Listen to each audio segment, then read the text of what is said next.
The topic that I'm talking about today is Saudi Arabia, a partner in war and operation. So I'm supposed to highlight two elements of war and operation in relation to Saudi Arabia. Um, it's not difficult to see these two elements by looking at the current scene in the Middle East, where Saudi Arabia is involved in multiple wars in Syria, Iraq, Yemen, and if you dig deeper into literature, you will find connection between Saudi Arabia and other conflicts in Somalia, Chechnya, Nigeria, and elsewhere. So my approach today is to talk about a historical perspective to suggest that this policies of Saudi Arabia is actually rooted into a longer history. The history of Saudi Arabia began from mid-18th century. At that time, Arabia was part of the Ottoman Empire.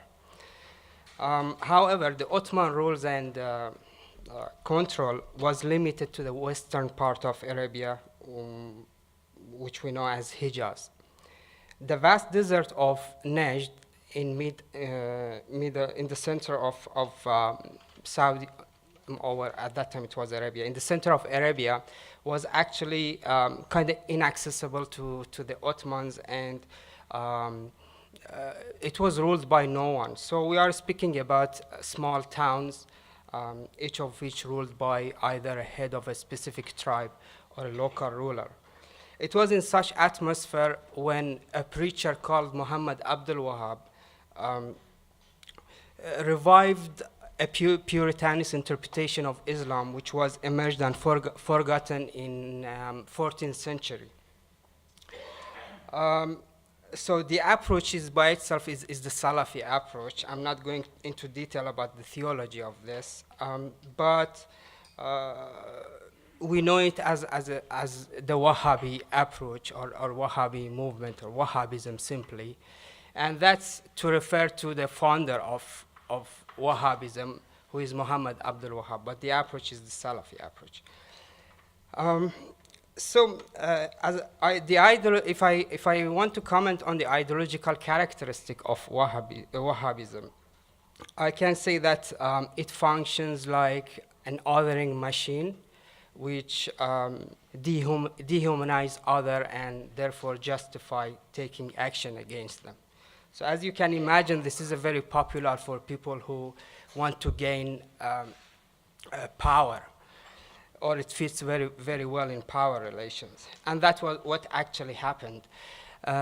When first a ruler in a small town of Uyayna called Uthman bin Mamar was interested in Abdul Wahab and his few supporters. So he welcomed him in Uyayna, and Muhammad Abdul Wahab, basically he was appointed as a judge, but he was doing more than this. He was doing the policing and implementing rules and something else. So he started to break some graves, cut trees, and people didn't like this. They started to complain, and even they planned to assassinate Muhammad Abdul Wahab. And finally, when he stoned a woman into death, ruler of Al-Ahsa, a bigger city around, just pushed the ruler of Uyayna to get rid of Muhammad Abdul Wahab. So he went to another city in Dar'iyah. And there he found, Muhammad ibn Saud, the founder of House of Saud today, become interested in Abdul Wahab and his message or his approach. So an agreement was concluded then between Ibn Saud and Muhammad Abdul Wahab, which constitute the foundation of today's Saudi Arabia. In that agreement, the two agreed that, for instance, Ibn Saud he promised Muhammad Abdul Wahab to wage jihad against the unbelievers who were the then population of Arabia, and by the way, they were Muslims. And also Muhammad Abdul Wahab promised him victory. So what we can understand from this, based on this agreement, dissident of Ibn Saud would take charge of the political affairs of Saudi Arabia, and dissident of Muhammad Abdul Wahab take charge of the religious affairs. And bear in mind that the boundary between two is not clear, and they overlap until today. So this by itself continued until early 20th century, and it waged some a jihadist conflict in Arabia, and even a conflict in Arabia. And that conflict is known as the first jihadist conflict or jihadist movement, where the Wahhabi movement even start attacking Iraq and Syria. But from mid-19th century onward, the British were interested in the Wahhabi movement, and that was mainly to support them against the Ottomans and their local rulers. Well, their allies as a local rulers, like the ruler of Riyadh, who was allied with the Ottoman. So that continued until the establishment of Saudi Arabia in 1932. And from then on, we have the decline of Britain as a superpower, and the rise of US as a global superpower. So Saudi Arabia became a close ally of United States, and that continues to this day.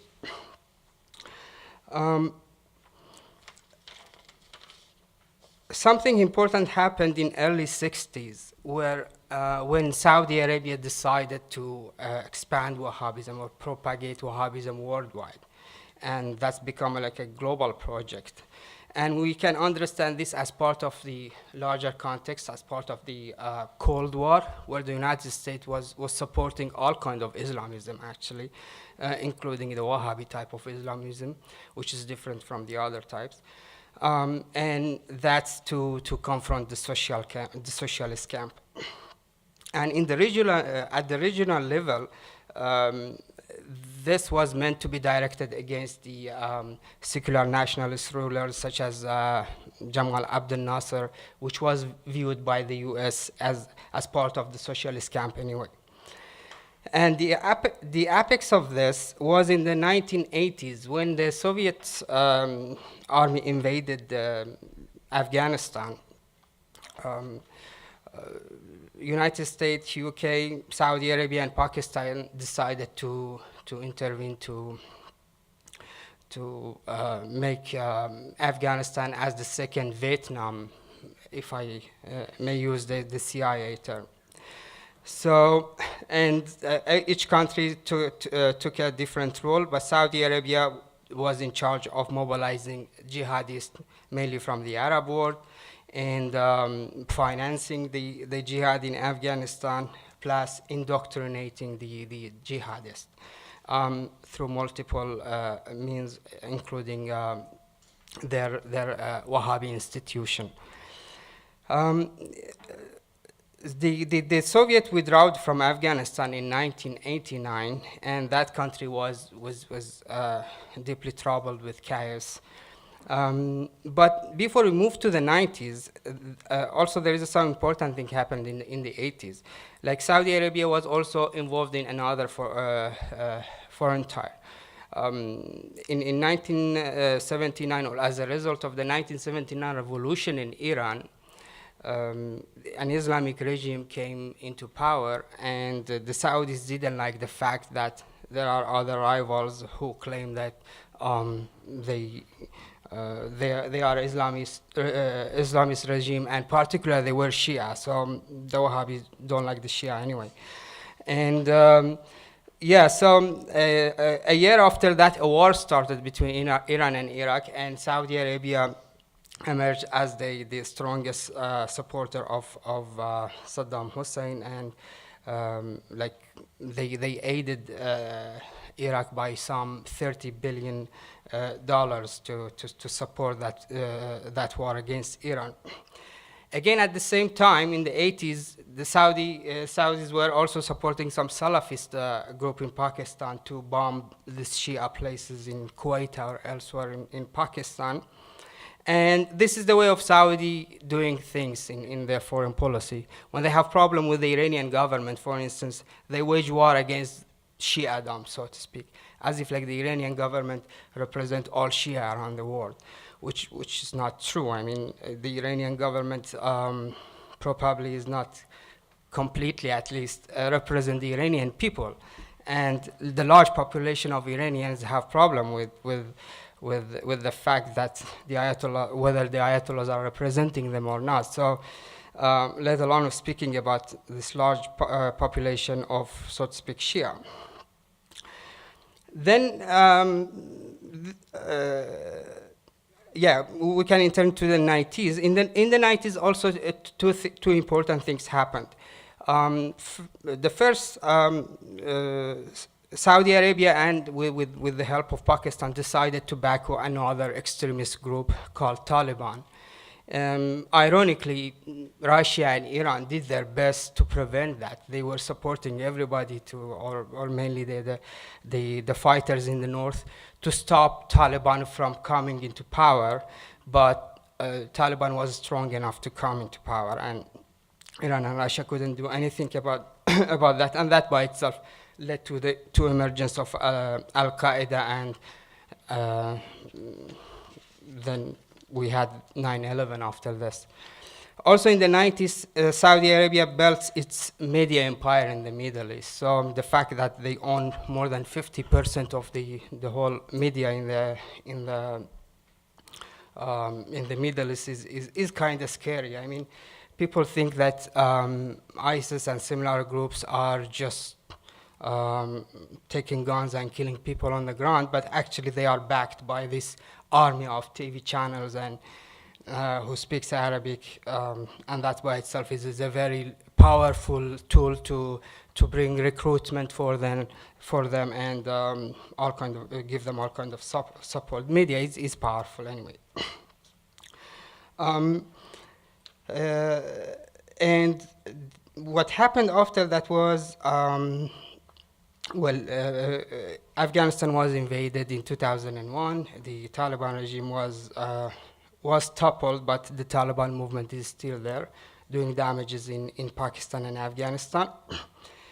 In 2003, Iraq was occupied as part of the so-called war on terror, which Iraq has nothing to do with at that time, any sorts of terrorism that led to 9/11. And that by itself opened the Iraqi scene to another type of proxy wars, and Saudi Arabia were involved against Iran, and lately even other parties like Jordan and Qatar entered to confront the Iran expansion, as they call it. That by itself affected current Syria badly, and well, we can speak about the rise of ISIS, which was it has been created in Iraq. So in 2011, and you probably all know about this, Saudi Arabia decided to involve in Syria to support the Syrians to achieve democracy. And that by itself led to supporting variety of jihadist and extremist groups, and the conflict in Syria is still continuing. So the